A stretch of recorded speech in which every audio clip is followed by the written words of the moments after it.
Hello! It's been about 20 years since Morrowind was released. To this day, it's still listed as one of the greatest RPGs of all time. There's people devoting years of their lives in projects to recreate it in a more modern format. That kind of loyalty is rare, but on the other hand, some people who try it out based on that think it's overrated. Where does the truth lie? Is it nostalgia, rose-tinted glasses, or does Morrowind still warrant being considered one of the best RPGs of all time?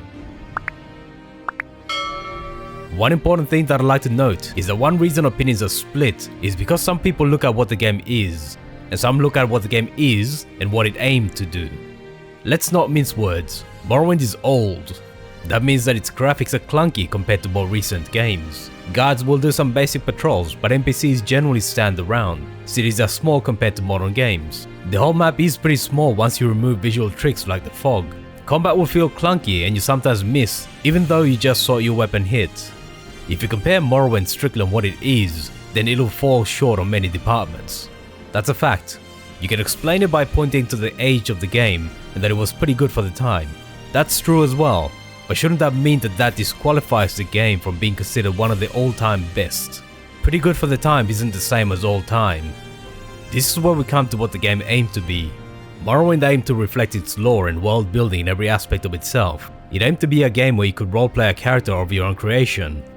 Not just in terms of choosing skills or the gear you use, but in terms of the approach you took and the decisions you made when reacting to situations the game presents. On the surface, most games have the same trappings that Morrowind has. They have quests, places to explore, and NPCs to interact with, but the devil is in the details. A key aspect of Morrowind's design is that it tried to have a living world with characters that have their own goals. The world is divided into various factions and characters tend to belong to them. Some of them are guilds that sprawl across the entire world and have local branches, but some factions are tied to a geographical location or a tribe. So what, you might say? Every game has factions. That's very true, all games have factions. Even FPS games where the primary objective of the game is to fight and kill. Yes, even the demons in Doom are a faction technically speaking, while the Slayer is the other faction. Where Morrowind stands out in this regard is that it has factions that have their own political goals and conflicts with other factions. The three great houses are rivals that control different parts of the island. The Empire is an outside power that's liked and disliked by the various local Dark Elf factions. The guilds aren't tied to geographical locations, but have their own relationships with each other and the locals. That affects the player as well. You can't be loved by everyone. You'll have to choose which faction you're associated with, and the deeper your association with one faction, the greater the dislike from another faction. For example, you can't be liked by all Dark Elf houses. Each faction also has its own color, so to speak. They favor different approaches and abilities that mirror their own color.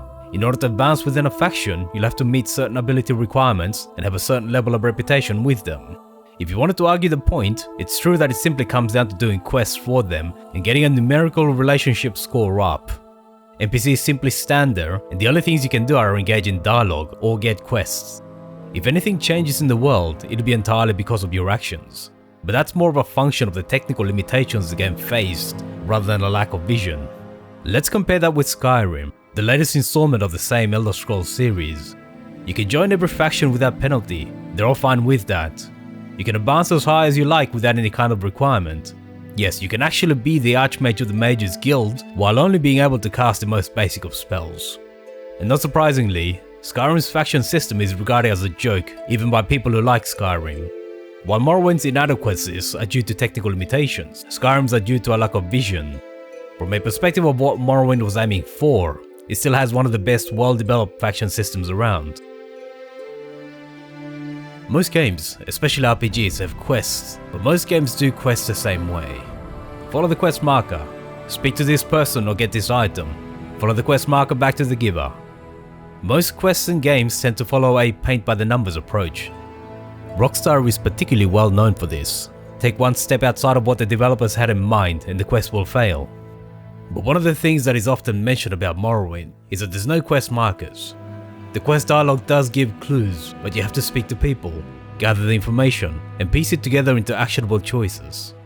The player is rewarded for paying attention, and the little details you may or may not find help to immerse them into this world. You're rarely having your hand held.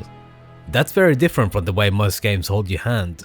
You're not just following a quest marker to an NPC, going through a conversation that you're not really paying attention to because the quest log will tell you what to do anyway, and ticking off those things from the quest log. Many significant side quests in Morrowind are tied to faction or locales, and early on they do follow a pretty simple structure. Go here, kill this, or deliver this, and report back. But quests soon begin to reflect the politics of their faction. I've already mentioned that you can't be loved by everyone, and you can't be the master of every guild. This is also reflected in the quest system. As you rise in rank within factions, you'll eventually be asked to take part in more important missions. These may be detrimental to other factions, and you'll have a choice on how to respond to them according to your own role-playing. In more extreme cases, without spoiling the details, sometimes rising to the highest rank involves permanently turning on another faction. While ultimately the game is bound by its technical limitations, factional politics being reflected in quests, it's a rarity in modern games. Most of them are deliberately designed for the player to be able to do everything, which means that games with quest chains that end up excluding other quest chains are exceedingly rare. This is the aspect of Morrowind that tends to disappoint modern players that try it the most. Yes, it's a game from the early 2000s. Modern games far outstrip it in the amount of visual candy players get. Environments are far more detailed. They can render much larger areas. They can show players far more varied environments than Morrowind could possibly hope to show. Nobody in the right mind would argue that Morrowind has better visuals than modern games. But most games tend to have gorgeous vistas that don't serve much purpose beyond eye candy. Especially for cinematic games. God of War and Horizon Zero Dawn are two examples of that. Gorgeous vistas and visuals, but not much purpose other than to look pretty. There's no significant impact on gameplay. Morrowind, for all its lack of technical muscle, explicitly tries to reflect the world and its inhabitants in its gameplay. The Telbani are a faction that strongly favors magic, and if you travel to their towns, you'll see architecture that reflects that. Since they're magically attuned, their buildings don't have stairs, and you must use levitation in order to get to the upper stories. If you travel to the Red Mountain volcano, you'll experience the Blight storms and the Blight monsters that are due to a mythical being residing within. All winds originate from the volcano, and your character will cover their face if you face it. You can get unique diseases from the denizens of the Blight. Fast travel involves riding on stealth striders, giant insects that travel from town to town, rather than just clicking on the fast travel button. Simple touches, but they help to immerse the player in the game by reflecting the nature and lore of the world. Dungeons are also all handcrafted and reflect the story behind them. Exploring an ancestral tomb? Then the architecture and layout will reflect that purpose. One cave hideout is not like another cave, other than superficial details like them all being caves. This differs from other installments of the Elder Scrolls, as Oblivion and Skyrim went with partially generated dungeons. While they did a good job, the player can easily pick up the commonalities in layout. Oh look, yet another Elven dungeon, or yet another Dragonclaw puzzle. Morrowind isn't perfect in this regard, but again, we should consider what it aimed to be rather than what it could be due to its technical limitations, and consider that more modern games haven't tried to be more ambitious despite their far greater resources. One aspect that later Bethesda games have kept and improved on is the placement of items in a manner that hints at or tells a story. For example, one of the characters you meet early on has a skooma pipe under the bed. That tells the player that the NPC is addicted to drugs. That's not mentioned anywhere else, either in dialogue or notes you might find. Inspecting people's inventories can also tell the player information that they might not otherwise receive. Another example of a neat little touch is when you get sent to deal with a ghost. You get told that non-magical weapons won't harm it, and early on in the tomb you see a corpse of someone who didn't have magic weapons. Just little details that help flesh out the world beyond just a set of ruins to explore in order to get better loot. You still see this kind of thing in games such as Fallout, and it's considered a signature of Bethesda's game design. Morrowind built a world that aimed to be consistent with itself in as many facets as possible, but then it let the player loose in it to do whatever they wanted. Early on in the main quest you even get told, go out and explore. You can then forget the main quest altogether and simply explore. In fact, you didn't even need to get to that stage. As soon as you get off the boat at the beginning of the game, you're free to do whatever you want. While this ability to ignore the main quest is a hallmark of Bethesda games, the majority of games focus their content in the main quest, and the gameplay mechanics are focused on that. You might be able to roam the open world and see the sights, but as far as gameplay is concerned, you'll want to come back to the main narrative because gameplay outside of that will be limited. To be fair though, modern games have followed the innovations that Morrowind and other games pioneered. gathering materials, crafting consumables and tools, and similar approaches exist in many games nowadays. Not to the same extent of course, but there are activities you can do outside of quests. You could argue that Morrowind isn't that advanced compared to modern games. So are we looking at a case of rose-tinted glasses? Not quite rose-tinted glasses. Morrowind is still more advanced than most current games in this department, even 20 years after its release, and the philosophy embedded in the game is noticeably different to modern games.